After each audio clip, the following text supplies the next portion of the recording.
merci d'être venu ce jour écouter les quelques explications que nous devons à la communauté camerounaise ici et partout à travers le monde. Ainsi qu'à tous ceux qui s'intéressent à l'avenir de notre cher et beau pays, à celui de son peuple à lutte contre un gouvernement antipatriote au service d'intérêts étrangers et d'une minorité infime de profiteurs locaux depuis 141 ans exactement. Nous ne sommes pas arrivés par hasard à animer cette conférence de presse comme tant de fois par le passé. Nous sommes en effet ici parce que notre pays se trouve à un tournant. Depuis près d'un demi-siècle, le Cameroun se bat pour devenir lui-même, pour être un espace de félicité où ceux qui y vivent sont des femmes et des hommes libres, heureux, coopérant entre eux, produisant en se relayant de génération en génération, comme le firent nos ancêtres jusqu'à la mise en esclavage massive des Noirs et la supercolonisation. Sur ce chemin, dans ce combat multiséculaire, beaucoup se sont engagés longtemps avant nous. Ils y ont donné le meilleur d'eux-mêmes et souvent payé de leur vie ce service à la nation. Ils furent des martyrs éclaireurs. D'autres plus nombreux, sans même savoir pourquoi ils mouraient, comme c'est le cas dans le nord-ouest et le sud-ouest, ont péri dans cet affrontement infernal et quasi permanent.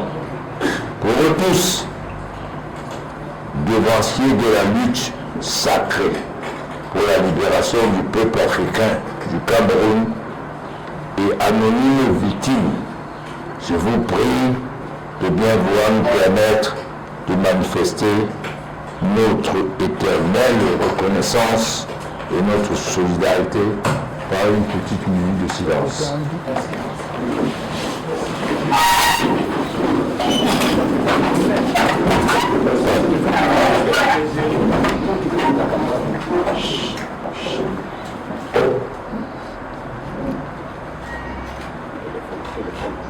Je vous remercie.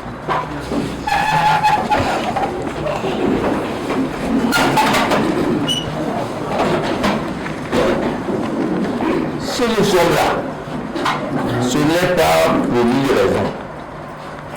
Si nous sommes ici à la permanence du MRC à Oza, c'est parce que nous avons une solution mise à jour, capable de mettre fin au drame sans fin, qu'est le gouvernement du Cameroun colonial puis néocolonial.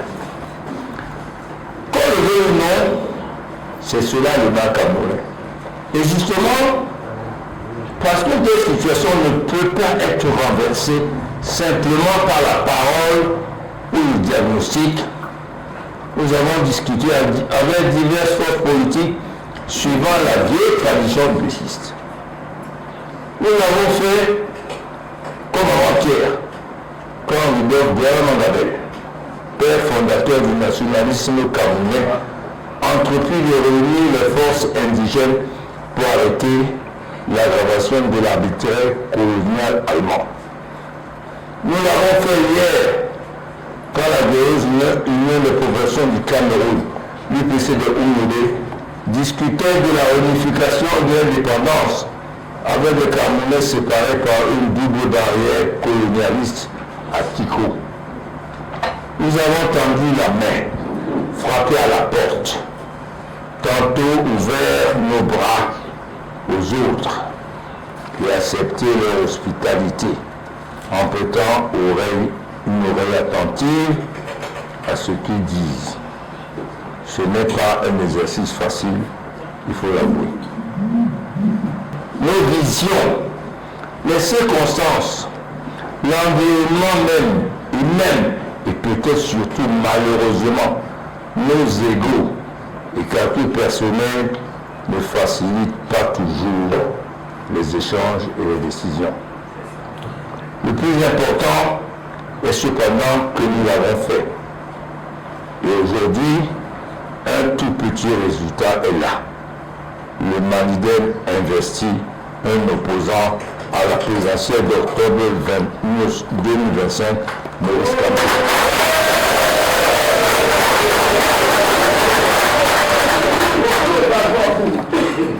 Ce faisant, nous relançons l'Union pour le changement après l'expérience de 92.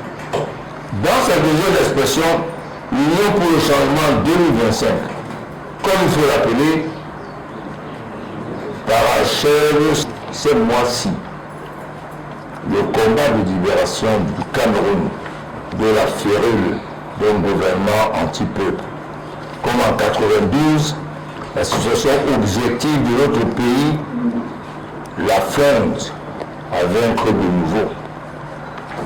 L'Union pour le changement 2025 est en effet une association gagnante parce que l'écrasante majorité des Camerounais et des Camerounaises n'est plus d'accord avec la corruption, la pauvreté, la violence injustifiée et endémique, le sectarisme, les divisions artificielles, le pillage économique, l'abrutissement moral et la destruction de nos cultures produits du RDPC.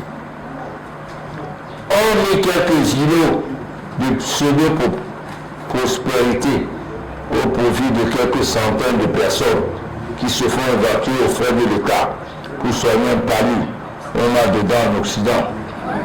L'essentiel de la population vit dans la misère, ou s'en éloigne sans jamais y échapper décisivement. Le gouvernement du RDPC prétend quand même qu'il a réussi. Quand on a réussi, ça se voit. Les gens du quartier même parlent de vous. Mais que dit-on dans le quartier? Dans le quartier, on dit que le revenu citoyen a baissé. La Banque mondiale, qui est pourtant amie du gouvernement, l'a affirmé récemment. Il dit que les voleurs sont au paradis et se moquent de leurs victimes, comme on le voit avec l'affaire Glencore, par exemple. Le quartier Cameroun dit que la guerre dans les régions dites anglophones est négligée et perdure avec un bilan en milliers de morts.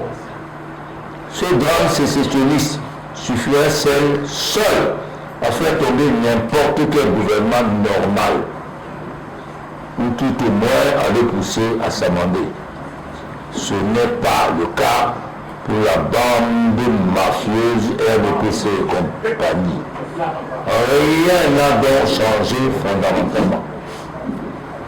Pour renverser cet ordre établi, les Camerounaises et les Camerounais ont besoin de rassembler leurs forces.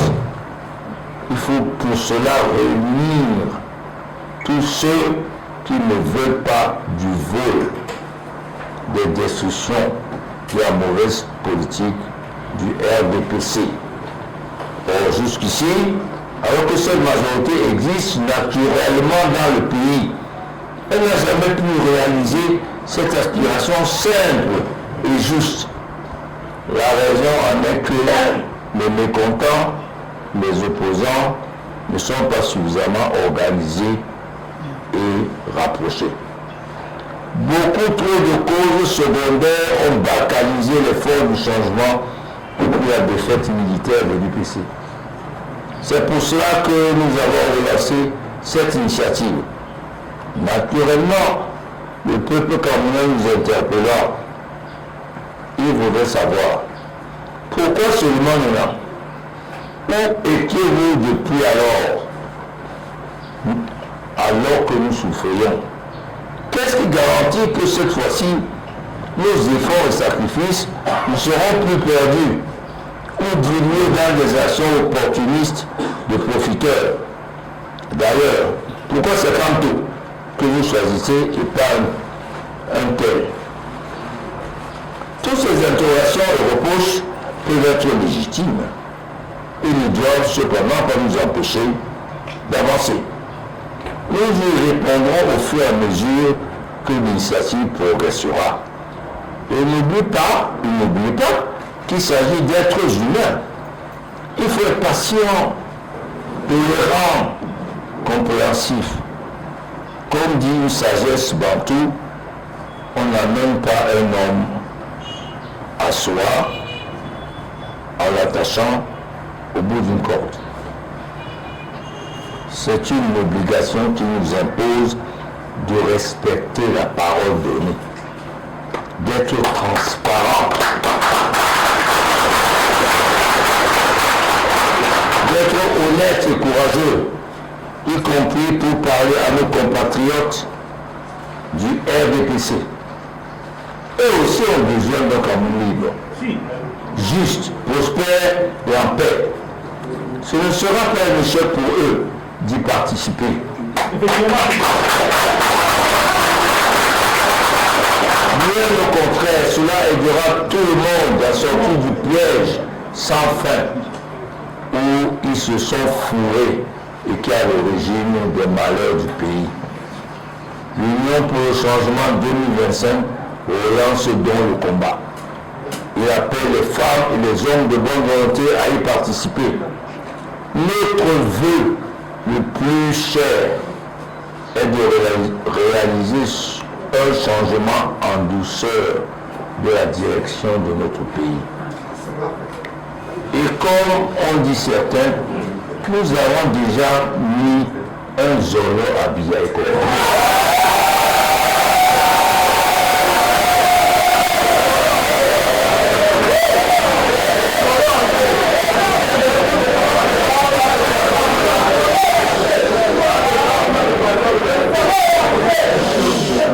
Et ça compte deux. Donc, le peuple du changement mène au score. Nos portes sont ouvertes à la discussion, à l'action concertée, de sorte que dans les prochaines semaines, les programmes en fusion dessinent clairement ce que sera le Cameroun après le 12 octobre 2025.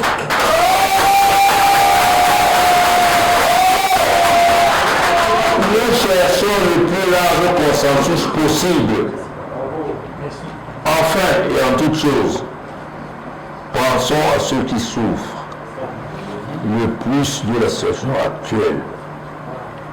Parlons-en sans tabou. Mettons nos préjugés au placard et admettons ensemble, comme l'a dit notre candidat, que le Cameroun est capable de surprendre le monde.